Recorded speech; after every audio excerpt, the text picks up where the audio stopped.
স্নেহস্পর্শী শিক্ষার্থী বন্ধুরা, সম্মানীয় অভিভাবকবৃন্দ, প্রাণপ্রিয় সহকর্মীবৃন্দ ও অন্যান্য সুধীমণ্ডলী, সবাইকে জানাই সাদর আমন্ত্রণ হাজি আশরাফ আলী হাই স্কুল আয়োজিত অনলাইন ক্লাসে। শিক্ষার্থী বন্ধুরা, এই ক্লাসটি করে থাকেন জনাব আখতারুজ্জামান স্যার। জরুরি কাজে উনি বাইরে থাকার জন্য ক্লাসটি উপস্থাপনায় রয়েছি আমি কমলেন্দু বৈরাগী, সিনিয়র শিক্ষক গণিত, হাজি আশরাফ আলী হাই স্কুল। শিক্ষার্থী বন্ধুরা, আজ তোমাদের আলোচনার বিষয় দশম অধ্যায় দ্বিপদী বিস্তৃতি বা বাইনোমিয়াল এক্সপেনশন। এই পাঠ শেষে তোমরা দ্বিপদী কি ব্যাখ্যা করতে পারবে, দ্বিপদী রাশির বিস্তৃতি করতে পারবে, প্যাসকেলের ত্রিভুজ সূত্র ব্যাখ্যা করতে পারবে। তো চলো বন্ধুরা শুরু করা যাক। দ্বিপদী হচ্ছে দুই পদের সমন্বয়ে গঠিত বীজগাণিতিক রাশিকে দ্বিপদী বলে। এই দ্বিপদী রাশির সাথে তোমরা ক্লাস ষষ্ঠ শ্রেণী থেকে পরিচিত। তোমরা ষষ্ঠ শ্রেণীতে a plus b whole square সূত্র করেছ, যেখানে a এবং b দুটি রাশি, a এবং b দুটি রাশির গুণফল হচ্ছে a plus b whole square, যেটাকে বিস্তৃতি করে আমরা পেয়েছি a square plus 2ab plus b square. তো a প্লাস b হোল কিউবের সূত্রও কিন্তু আমরা অষ্টম শ্রেণীতে শিখেছি। সেই বিষয়টাকে আজ নবম দশম শ্রেণীতে আমরা একটু বিস্তারিতভাবে আলোচনা করব। দ্বিপদী বিস্তৃতি এই ছাড়া আর তেমন কিছুই নয়। আমরা প্রথম পদ এ ধরে নিই, দ্বিতীয় পদ ওয়াই ধরে নিই, তাহলে 1 plus y into 1 plus y সমান আমরা পাবো 1 প্লাস ওয়াই হোল স্কোয়ার, যেটাকে আমরা বিস্তৃতি করলে 1 plus y plus y square পাবো।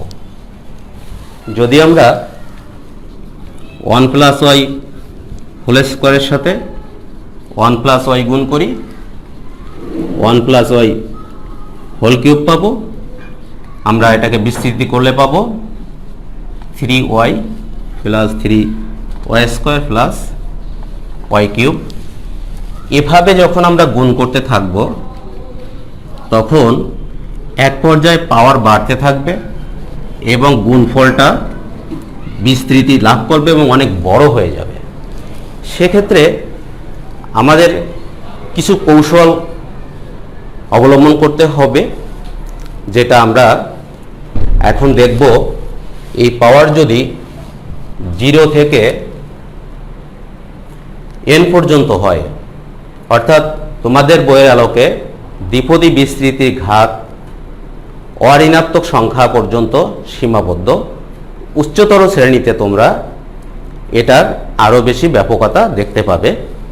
তো আজ আমরা এই একটি পদ্ধতি অনুসরণ করব বা অবলম্বন করব, যার মাধ্যমে এই দ্বিপদী বিস্তৃতির ঘাত যদি 0 থেকে n পর্যন্ত হয়, যাতে আমাদের করতে অসুবিধা না হয়, আমরা একটি ছককে অনুসরণ করি বা ফলো করি। দেখো, এখানে হচ্ছে n এর মান, n এর মান আমাদের 0 থেকে শুরু করব। এখানে হচ্ছে পদ সংখ্যা, আর এখানে হচ্ছে আমার, আর একটু বিস্তরভাবে লিখি, আমরা এখানে প্যাসকেলের ত্রিভুজ সূত্রটা আনব। প্যাসকেল নামে একজন গণিতবিদ প্রথম এই সূত্রটা ব্যাখ্যা করেন, এই জন্য এটাকে প্যাসকেলের ত্রিভুজ সূত্র বলা হয়। পদ সংখ্যা n এর মান, আর আমাদের যে দ্বিপদীটি নিব সেটা হচ্ছে 1 প্লাস ওয়াই, যেটা আমরা একটু আগে দেখেছি। 1 প্লাস ওয়াইকে আমরা নিয়েছি। n ইকুয়াল 0 যদি হয়, তাহলে 1 plus y to the power 0 equal আমরা লিখব হচ্ছে 1। এটা হচ্ছে প্যাসকেলের ত্রিভুজ সূত্র। পদের সংখ্যা হচ্ছে আমাদের 1। আমরা যখন n এর পাওয়ার 0 নিচ্ছি, অর্থাৎ 1 প্লাস ওয়াই যে দ্বিপদীটা নিয়েছিলাম তার পাওয়ার আমরা 0 নিচ্ছি, পদের সংখ্যা আমরা একটি পাচ্ছি। যখন আমরা n ইকুয়াল 1 বসাবো তখন এখানে পাওয়ার 1 যদি হয় তাহলে আমরা এখানে পদের সংখ্যা পাবো 2। যদি আমরা n ইকুয়াল 2 বসাই, n ইকুয়াল 2 হলে আমরা পাবো 1 plus y to the power 2, 1 plus 2y plus y square. পদের সংখ্যা 1 2 3। যদি n ইকুয়াল 3 হয়, n ইকুয়াল 3 হলে আমরা পাবো 1 plus y to the power 3, 1 plus 3y plus 3y square plus y cube. আর পদের সংখ্যা পাচ্ছি এখানে কয়টি? 4টি। n ইকুয়াল 4 হলে 1 প্লাস ওয়াই টু দি পাওয়ার 4, তখন বিস্তৃত হবে 1 প্লাস 4y। আর এখানে আসবে যে তোমার ওয়াই টু দি পাওয়ার 4, এখানে আসবে 4y cube plus 6y square, এভাবে আসবে। যদি আমরা n ইকুয়াল 5 ধরি তাহলে আসবে 1 plus y to the power 5, 1 plus 5y। আর এখানে শেষ টার্ম হয়ে যাবে y to the power 5,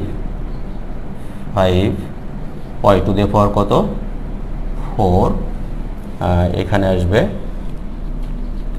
10y square plus 10y cube. আর পদের সংখ্যা এখানে হচ্ছে 1 2 3 4 5, আর পদের সংখ্যা এখানে হচ্ছে 6।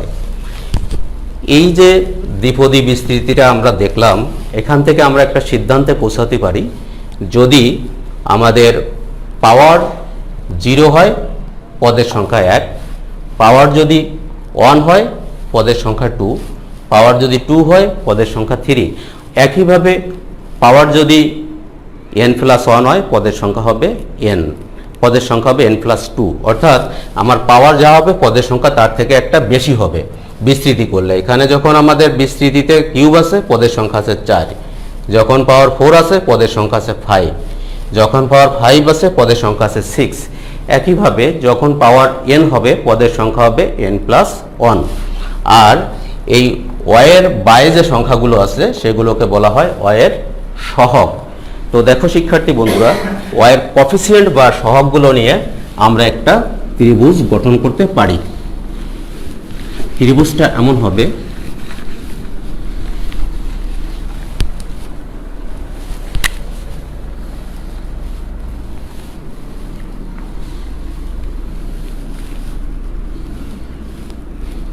n ইকুয়াল 0 হলে আমরা পেয়েছি 1,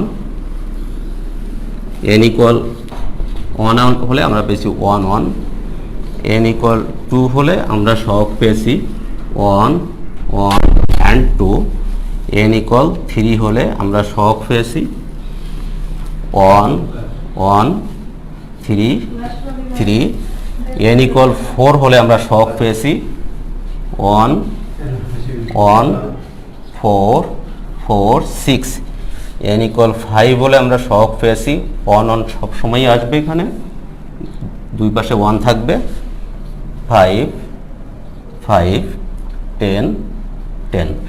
শিক্ষার্থী বন্ধুরা, তোমরা ফলো করলে একটা বিষয় খেয়াল করবে, দেখো যে এটা একটা ত্রিভুজ গঠন করেছে। এই ত্রিভুজটা সর্বপ্রথম প্যাসকেল নামে একজন বিজ্ঞানী ব্যবহার করেন, তাই এটাকে বলা হয় প্যাসকেলের ত্রিভুজ সূত্র। এই প্যাসকেলের ত্রিভুজ সূত্রের বিশেষত্ব হচ্ছে, দেখো আমরা যখন এই কোএফিসিয়েন্টটা পেতে চাচ্ছি তখন 1 1 এর যোগফল 2 হচ্ছে, এবং ত্রিভুজটার দুই পাশেই আমাদের 1 1 থাকছে, এবং যখন আমরা এই কোএফিসিয়েন্টটা পাচ্ছি তখন এই দুটো কোএফিসিয়েন্টের যোগফল আসতেছে, এই দুটো কোএফিসিয়েন্টের যোগফল আসছে। আবার যখন আমরা এখানে যাচ্ছি তখন এই দুটো সহগের যোগফল এই দুটো সহগের যোগফল, এই দুটো সহগের যোগফল। এভাবে প্যাসকেলের ত্রিভুজ সূত্রের মাধ্যমে একটি দ্বিপদী উপপাদ্যের কফিসিয়েন্ট বা সহগগুলি সহজে নির্ণয় করা যায়, যার ফলশ্রুতিতে দ্বিপদী রাশির বিস্তৃতিটা আমাদের কাছে সহজ হয়ে আসলো। এখন আমরা একটা বইয়ের অঙ্কে চলে যাব, মূল বইয়ের অঙ্কে। শিক্ষার্থী বন্ধুরা, তোমরা একটু মূল বইটা নাও। মূল বইয়ের 1-এর ক নম্বর অঙ্কটা আমরা দেখব। 1-এর ক নম্বর অঙ্কটা আছে কি 1 minus y to the power 5। তাহলে আমাদের এখানে প্যাসকেলের ত্রিভুজ সূত্রের মাধ্যমে আমরা কি পাই, এত এর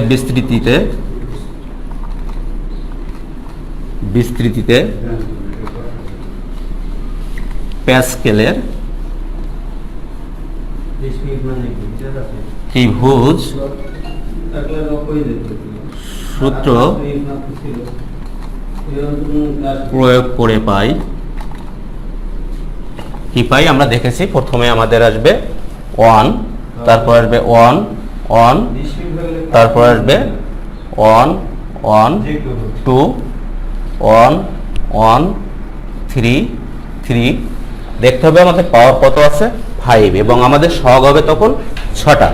আবার আসবে 1 1, তারপর আসবে 4 4 6। আমাদের আরেকটা সহগ নিতে হবে, আরেকটা সহগ নিলে আমরা পাবো 5, এখানে 5, এখানে 6 4 10 6 4 10। এটা হচ্ছে আমাদের সহগ। এই প্রদত্ত যে দ্বিপদী বিস্তৃতিতে আছে, এই বিস্তৃতিটা নির্ণয় করতে গিয়ে সহগগুলো আসবে 1 5 10 10 5 1। তো চলো বন্ধুরা, আমরা এবার এটাকে বিস্তৃতি করে নিই। আমরা সহগগুলো পেয়ে গেলাম। সহগগুলো পাওয়া গেলে খুব সহজেই বিস্তৃতি করা যাবে। তো প্রথম আসবে আমাদের 1 সহগ 1 এসে গেল, তারপর আসবে 5। আমার এখানে কিন্তু দ্বিপদী বিস্তৃতিতে প্লাস চিহ্ন ব্যবহার করা হয়, যেহেতু এখানে মাইনাস চিহ্ন আসছে, আমাদের মাইনাস চিহ্নটা এখানে নিতে হবে। তারপর আসবে আবার 10 সহগ, আমরা এখান থেকে নিব 10। তারপরে আসবে y এর স্কোয়ার, তারপরে সহগ নিব কত 10, তারপর আসবে y এর পাওয়ার কিউব, তারপর সহগ আছে 5, y এর পাওয়ার নিব 4, তারপর আছে 1। আমাদের 1 না লিখলেও হবে। দেখো শিক্ষার্থী বন্ধুরা, আমাদের পাওয়ার ছিল এখানে 5, শেষ পদেও পাওয়ার 5 আসছে। পাওয়ার আছে 5, বিস্তৃতির পদ সংখ্যা 1 2 3 4 5 6, 6টা পদ আসছে। তো এখানে যদি আমরা সিম্পলিফাই করি তাহলে পাবো 5y, এখানে মাইনাস চিহ্নের পর স্কোয়ার করলে এটা হয়ে যাবে প্লাস, আর এখানে মাইনাস চিহ্নের পর কিউব করলে এটা যাবে মাইনাস, এখানে মাইনাস চিহ্নের পাওয়ার 4 করলে হয়ে যাবে প্লাস, শেষে হবে y টু দ্য পাওয়ার 5। এভাবে আমরা প্যাসকেলের ত্রিভুজ সূত্র প্রয়োগ করতে পারি। কিন্তু শিক্ষার্থী বন্ধুরা, প্যাসকেলের ত্রিভুজ সূত্রের একটা দুর্বল দিকও আছে। যদি আমাদের এই 5 করতে হয় তাহলে দেখো 1 থেকে শুরু করতে হয়েছে, এবং 1 থেকে শুরু করে আমাকে শেষ পর্যন্ত যেতে হয়েছে। এই কারণে প্যাসকেলের ত্রিভুজ সূত্র ছাড়াও আমরা একটা পদ্ধতি অবলম্বন করতে পারি, যেটা তোমরা এবার খেয়াল করবে। দেখো, দ্বিপদী বিস্তৃতির নির্ণয়ের ক্ষেত্রে একটা কৌশল তোমরা খেয়াল করবে। আমরা যদি এটাকে বিস্তৃতি করলে আমার প্রথম হবে a two the power n, তারপর আমরা লিখব nc1। এখন প্রশ্ন হতে পারে nc1টা কি? c হচ্ছে কম্বিনেশন, যাকে বলা হয় সাজানো। nc1 বলতে বোঝায় n সংখ্যক জিনিস থেকে একটি জিনিস নিয়ে সাজানোর সংখ্যা। তারপর প্রথম পদের পাওয়ার হবে এই n বিয়োগ 1, মনে রাখার কৌশল এটা। আর দ্বিতীয় পদের পাওয়ার হবে এই 1, অর্থাৎ এখানে আছে কি x দ্বিতীয় পদ, আর প্রথম পদ আছে a। তারপরে আমরা লিখব nc2, প্রথম পদের পাওয়ার হবে এটা বিয়োগ এটা, অর্থাৎ n বিয়োগ 2, আর দ্বিতীয় পদ আছে কি আমার এখানে x, যার পাওয়ার হবে এখানে যে 2 আছে সেই 2। তারপর হবে আমার nc3, এর পাওয়ার হবে n বিয়োগ 3, x এর পাওয়ার হবে এখানে যেটা আছে 3 সেই 3। একইভাবে আমরা দ্বিপদী উপপাদ্যের সাধারণ পদটা নির্ণয় করতে পারি ncr a two the power n minus r x two the power r, and শেষ টার্মটা হবে আমার x two the power n। অর্থাৎ আমরা এর পাওয়ার এন থেকে শুরু করে এক্স এর পাওয়ার এন দিয়েই শেষ করব। আর এটাকে বলা হয় দ্বিপদী উপপাদ্যের সাধারণ পদ। এই সাধারণ পদটা যদি মনে রাখা যায় তাহলে এই বিস্তৃতি যদি খেয়াল নাও থাকে তাহলে তোমরা কিন্তু এটা করতে পারবে। আমরা আগেই বলেছি শুরুতে প্যাসকেলের ত্রিভুজ সূত্র থেকে আমরা দেখেছি যে আমার এখানে এই আর এর মান আমরা শূন্য থেকে শুরু করতে পারবো, অর্থাৎ আর এর মান শূন্য বসালে আমরা প্রথম পদটা পেয়ে যাব। এখানে আর এর মান যদি শূন্য বসাও তাহলে এন সি জিরোর মান হচ্ছে 1। এখানে যদি আর এর মান শূন্য বসাও এ টু দ্য পাওয়ার এন, অর্থাৎ এই এ টু দ্য পাওয়ার এনটাকে পেয়ে যাব। যদি আর এর মান শূন্য বসাও তাহলে এক্স টু দ্য পাওয়ার 0 1 হয়ে যাবে।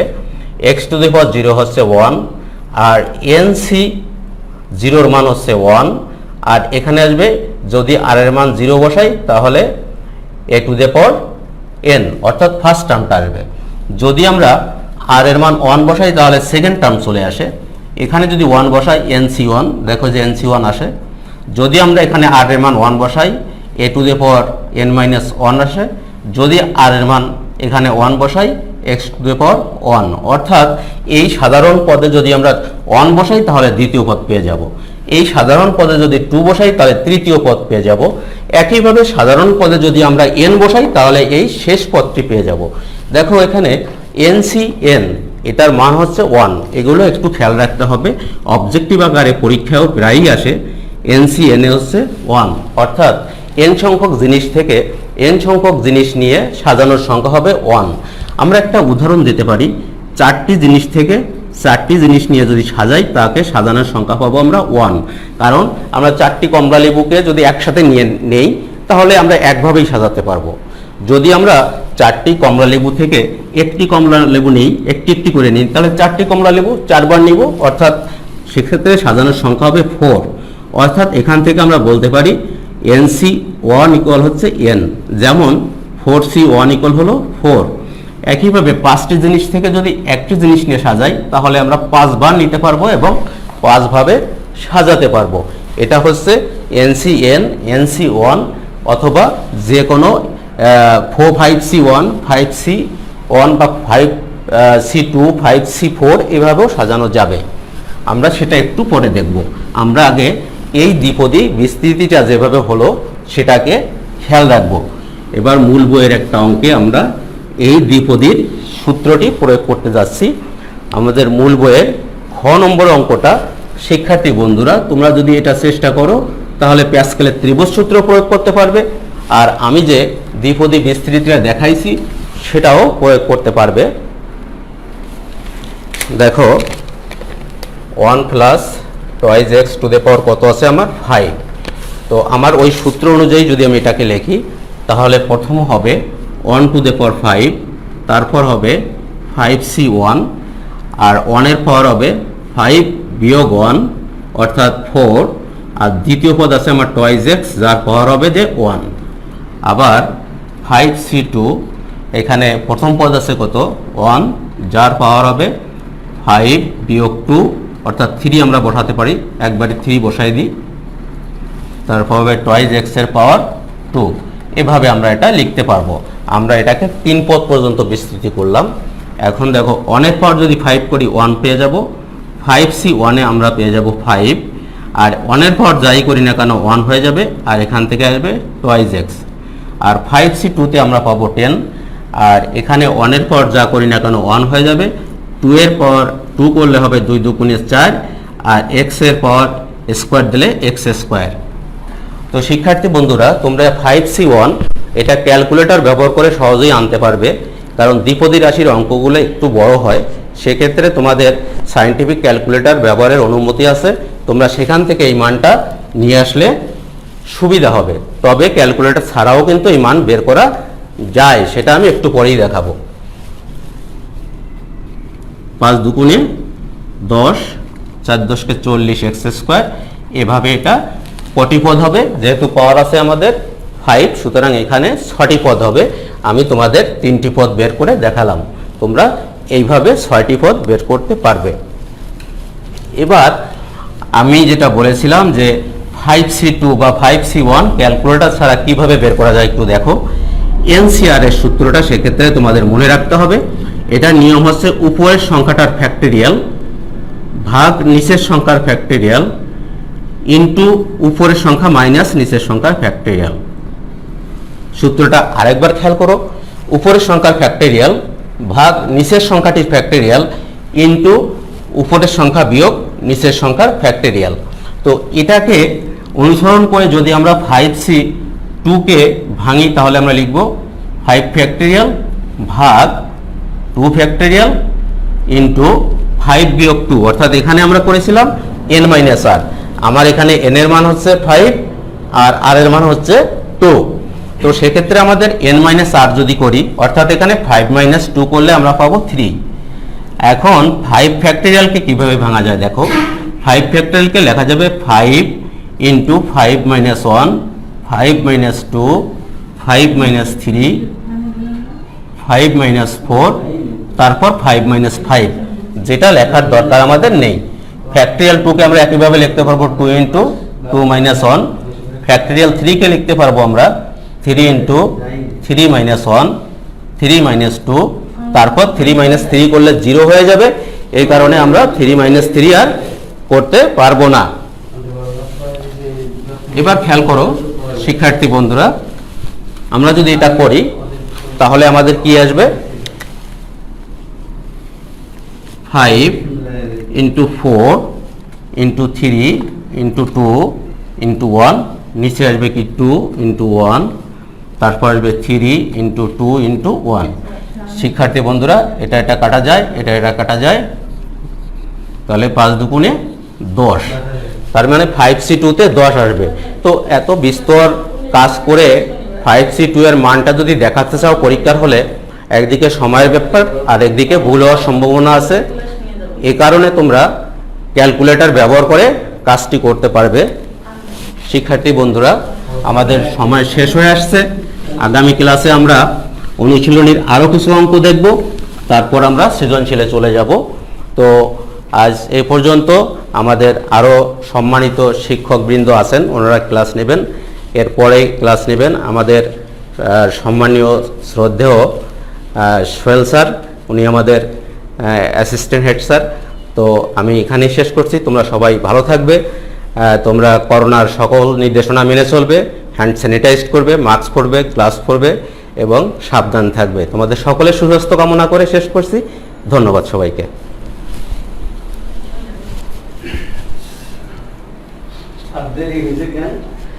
স্যার আসছে, আমি সবসময়ের জন্য আধা ঘন্টা আগে আসি।